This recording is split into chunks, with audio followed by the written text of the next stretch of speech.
وګورئ چې په دغو کې نه د امیر لاس لیک شته او نه د ډیورنډ او دغه متن هم چې تاسې ګورئ نه په پښتو دی نه په فارسي دی بلکې دا په انګلیسي ژبه ده او تاسو ته دا هم معلومه دی چې امیر په انګلیسي ژبه نه پوهېده دا هغه سند دی چې تقریبا دغه ټول یو غټ کتاب دی او په دې کې ټول هغه سندونه دي چې په هغې کې د برطانوي هند نه راواخله تر بنګاله بنګال نه راواخله تر ایرانه او ایران نه تقریبا تر چینه پورې د جنوبي اسیا تقریبا اکثره د لرې ختیځ پورې ټول اسناد په دغه کتاب کې و چې په دې کې د ډیورنډ موافقه لیک هم و تاسې کتلی سئ چې هېڅ ډول امضا پکې نشته او بله مهمه مسله چې ډېره مهمه ده علیزی صاحب هغه دغه نقشه ده او ډېرې ستونزې هم چې پیدا شوې د امیر او د ډیورنډ ترمنځ د دغې نقشې په سر وې او تاسې وګورئ په دغه نقشه کې هم د امیر امضا نشته او امیر چې ډیورنډ ته وویلې چې دغه نقشه ما دپاره د منلو وړ نه دی ډیورنډ ورته وویلې چې ښه موږ به په دې باندې غور وکړو او دلته یو بله ډېره مهمه مسله چې مهمه ده په دې کې تقریبا د سیستان مسله ده یا د ډیورنډ پورې غاړې د بلوچستان مسله ده په دغه سیستان مسله کې تاسې وګورئ که څه هم د سیستان هم همدغسې د یو معاملې له مخې جوړ شو هلته ایرانیانو په هغه باندې دعوه وکوله دغه وخت کې محمد علي جناح دی او لیاقت علي خان دی په ده باندې دعوه وکوله چې دغه سیمه د منګ دی د دې ترمنځ تقریبا لانجه دې ته ورسېده چې انګریزانو او امریکایانو مداخله وکوله انګریزانو هغه ته وویلې محمد علي جناح ته او لیاقت علي خان ته چې دغه سیمه د ایران سره تاسې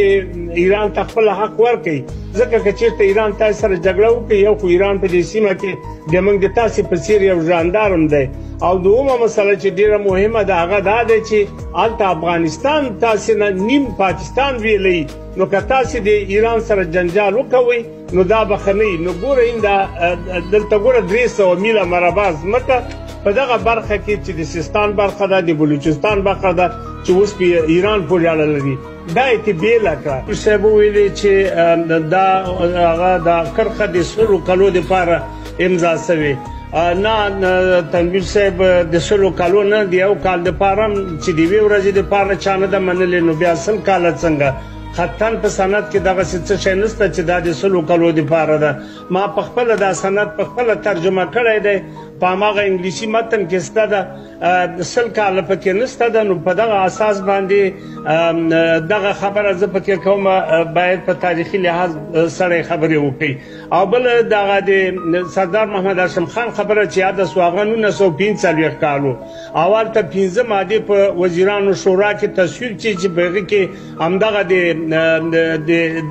د افغانستان نه بېلې سوي سیمې چې فرضاً هغه وخت کې چرچل چې وي نیډ ا بیټ اف انډیا موږ د انډیا یو خاورې ته ضرورت لرو چې دوی دغه ډول یو توطیه درلودله هلته هم دا خبره یاده شوه بیا په 1940 کال د جون په میاشت کې سردار شاه محمود خان چې هغه ته لاړ لندن ته راغی نو دلته د چرچل د استازي سره ولیدل ورته ویلي چې اوازې دي چې یو هېواد تاسې په دا خاوره کې جوړوئ نو موږ په هېڅ صورت باندې د ډیورنډ د کرښې نه تېرېدی نشو او دا د افغانستان خاوره دی همدغه ډول پروفیسر یکولي په خپل کتاب کې قوانین بین المللي کې وایي کله چې دریم هېواد پیدا کېږي د تېر قراردادونه دا نشي کېدلی چې هغه نوي جغرافیه چې جوړه شوې هغه ته انتقال شي همدغه ډول پروفیسر فرانسوا یو بل حقوق پوه دی هغه دغه ویلي دي چې دغه خاوره چې د افغانستان نه بېله شوې دا د هغو خلکو حق دی هېڅ ډول نړیوال قانوني ارزښت نه لري په دې هغه وخت چې ظاهرشاه په 1962 کال باندې امریکې ته لاړ نیویارک ټایمز لیکلي دي په خپله ګڼه کې چې د کینیډي سره ولیدل او کینیډي ته هم دا خبره وکوله چې موږ د پښتونستان برخه یا هغه سیمه چې موږ د ډیورنډ د کرښې په نامه بېله شوې موږ دا بیرته غواړو چې د افغانستان سره باید یو ځای شي د دې نه پرته تقریبا په دې وروستیو کې ګاردبیلي تقریبا په 2018 کال وویلې چې دې ته ضرورت دی او هغه تاریخ درته وایم چې 12 د دومې میاشتې 2018 کال دا خبره وویلې چې دغه د ډیورنډ کرښه یوه معما ده دا باید یو طرفه شي همدغه ډول د اروپایي پارلمان مرستیال ریچارد ډیچارنسکي دا خبره وکوله چې د ډیورنډ په کرښې بیا کتنه ضروري ده او دا هغه سیمه ده چې د افغانانو په تاریخي لحاظ باندې حق ده او دا باید ورکړل شي. او بله ډیره مهمه خبره چې بله درته کومه په 1940 کال سردار محمد احمد شاه جان د بریتانیا سره یو قرارداد لاسلیک کړ چې افغانستان کولی شي د هند سره مستقیما تجارت ولري. نو تاسو وګورئ چې د 1940 کال پریکړه چې نه عملي کیږي نو بیا د 1893 کال د ډیورنډ کرښه ولې ومنل شي.